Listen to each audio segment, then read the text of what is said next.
For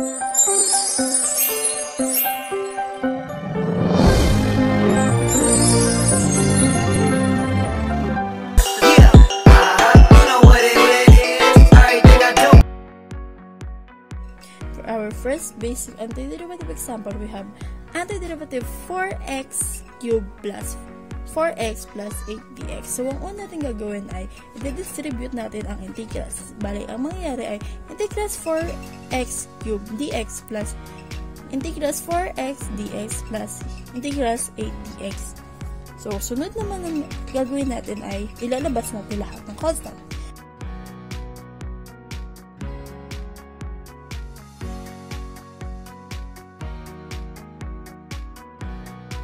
Sunod naman natin gagawin ay gagamitan natin ito ng power rules.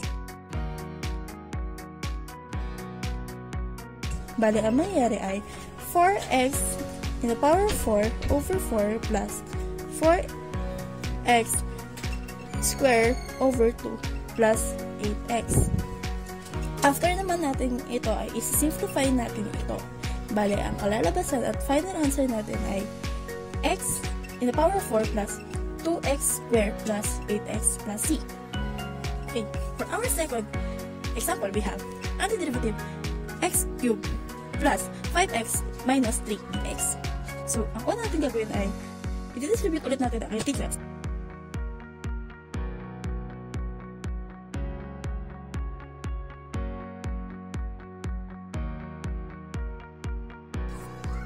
Ang sunod naman natin na gagawin ulit ay ilalabas natin lahat ng constant.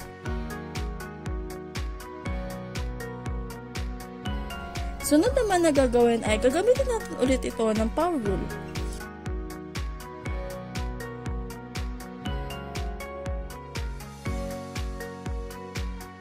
So, ang kalalabasan nito at ang kanyang final answer ay x in the power 4 over 4 plus 5x squared over 2 minus 3x plus c.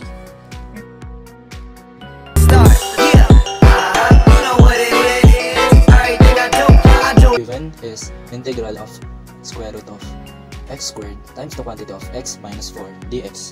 Ang gagawin natin ay kakancel natin ang x squared sa square root. Ang magiging sagot ay integral of x times the quantity of x minus 4 dx. And then, i-distribute natin ang x sa quantity of x minus 4. So, ang magiging sagot ay integral of x squared minus 4x dx. So, the next na gagawin natin ay isa-separate natin yung dalawang integrals. So, ang magiging itsura nito ay integral of x squared dx minus 4 integral x dx. And then, ma-activate na yung rule. So, ang gagamitin nating rule is power rule. So, magiging x raised to 2 plus 1 over 2 plus 1 minus 4x raised to 1 plus 1 over 1 plus 1. And then, isa-separate na natin sila. So,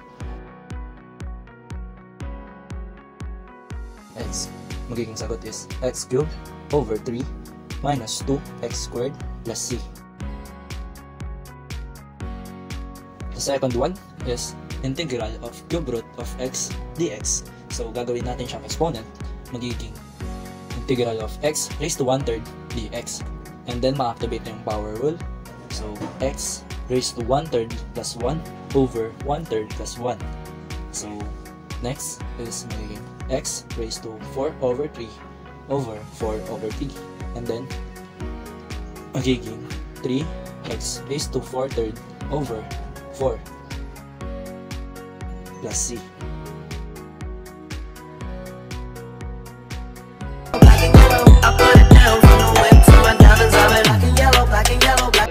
So hello everyone, this is second given in our logarithmic integral. So integral, open parenthesis, 5 raised to a plus 16 raised to a plus 4 plus 5a raised to negative 1, close parenthesis, dA.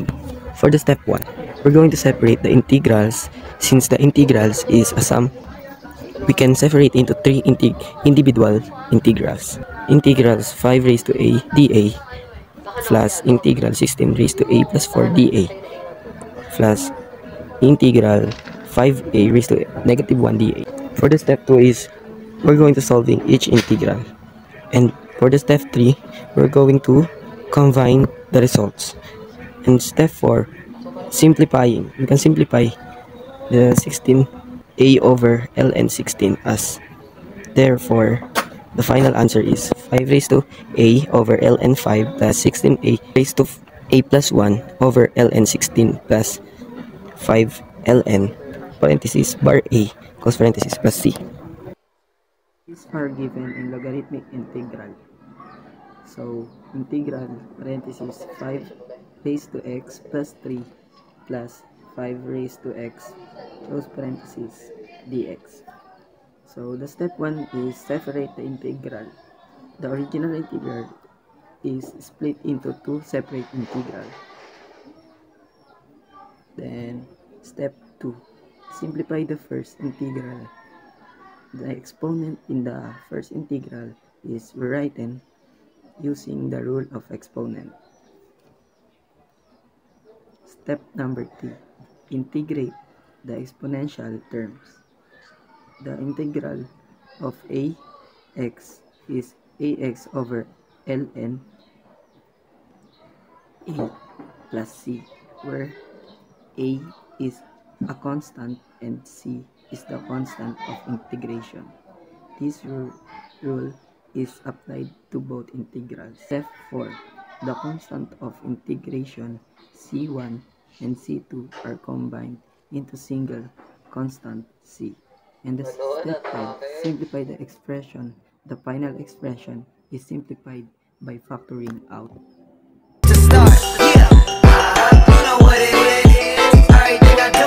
For the trigonometric antiderivative, we have 1 over cosine squared x plus x squared dx.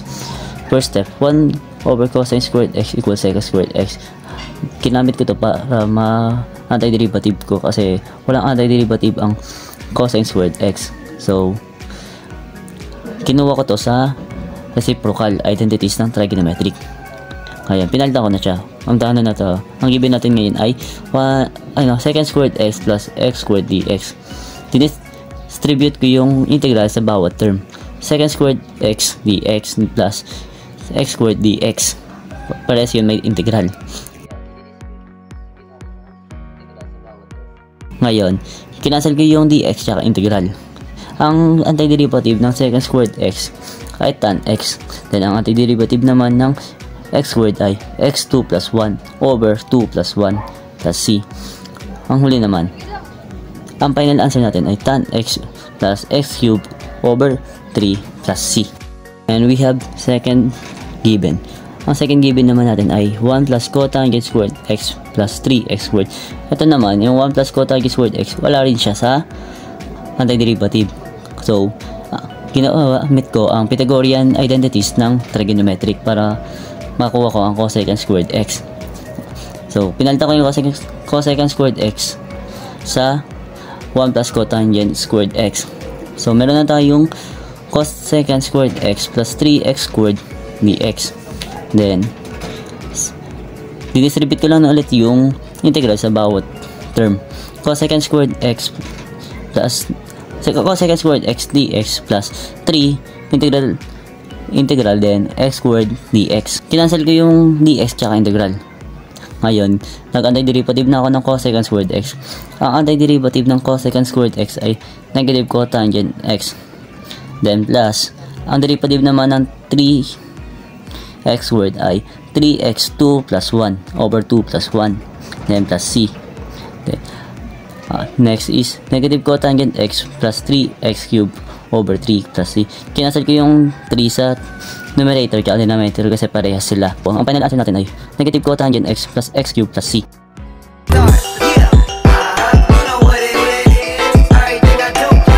The first given is the integral of x squared plus 10 raised to 8 times 2x dx. The first thing we're going to do is to let u the value inside the parentheses. After we let u, we substitute it, and then we need to divide both sides by dx to get du.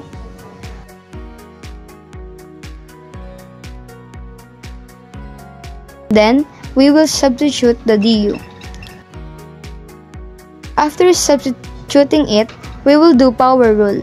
It will be u raised to 8 plus 1 over 8 plus 1. Add it and plus c.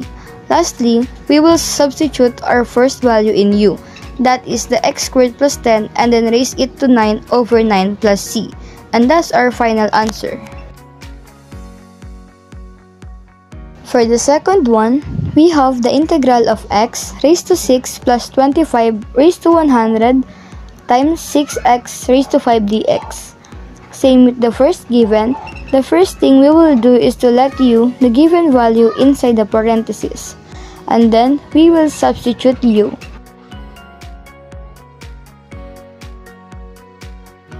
After that, we will divide it both sides by dx to get du. And then, the x raised to 6 will be 6x raised to 5.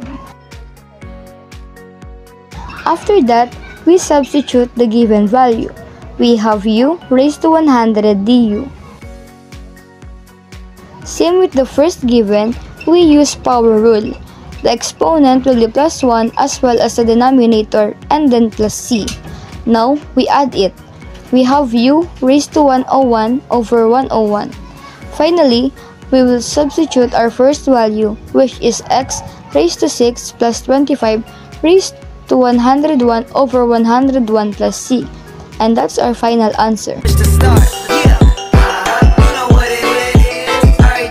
Sa ating first given for B2, we have here the antiderivatives of 4x over square root of x squared plus 1 dx. So, ang first natin gagawin is to transform the radical into exponential form. Then, ililat natin as u yung value na nasa loob ng parenthesis, which is the x squared plus 1. After that, isa-substitute natin yung x squared plus 1 sa u. Pagkatapos nun, ang susunod natin gagawin ay i-derivatives natin yung value ng u.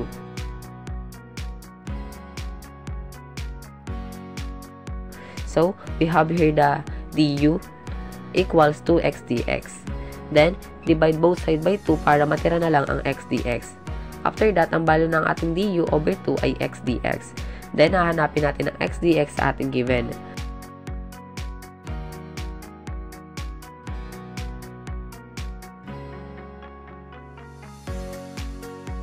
Kapag nahanap na, pwede na tayong mag-substitute. Pagkatapos gawin yun, ilalabas natin sa integral ang 1/2 then i-multiply sa 4. After that, i-reciprocal natin ang 1 over u raised to 1/2 kaya pwede na makancel ang du at ang integral. Then, magka-power rule tayo sa exponent. Since the denominator is in fraction, kailangan natin itong i-reciprocal at i-multiply sa numerator. After that, pwede na natin i-substitute yung value ng u. Kaya ang final answer natin ay 4 square root of x squared plus 1 plus c. Para naman sa pangalawang given, we have here the antiderivatives of 6x plus 3 over square root of x squared plus x plus 2 dx. So, ang first natin gagawin ulit is to transform the radical into its exponential form. Then, ililat natin as yung value na nasa loob ng parenthesis, which is the x squared plus x plus 2. After that, i-substitute natin ang x squared plus x plus 2 to u. Tapos nun, i-derivatives natin ang value ng u. So, we have here the du is equal to 2x plus 1 dx. Then, hahanapin natin ang value ng du sa ating given. So, para mahanap ito, kailangan tayo mag-monomial factor.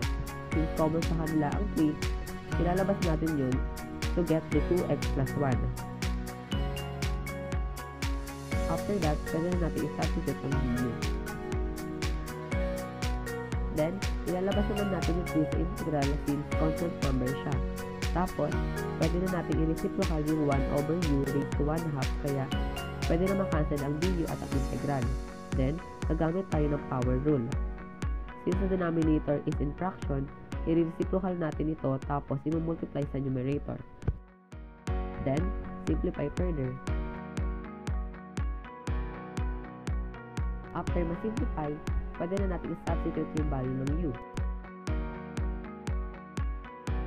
Kaya, ang final answer natin ay 6 square root of x squared plus x plus 2 plus